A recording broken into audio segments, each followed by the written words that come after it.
أعوذ بالله من الشيطان الرجيم. بسم الله الرحمن الرحيم.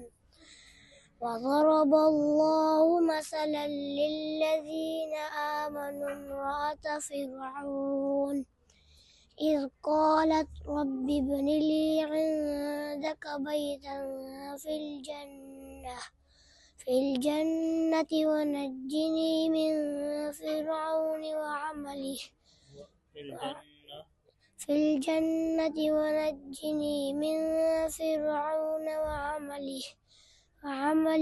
ونجني من القوم الظالمين. ومريم ابنة عمران التي أحصنت فرجها فنفخنا فيه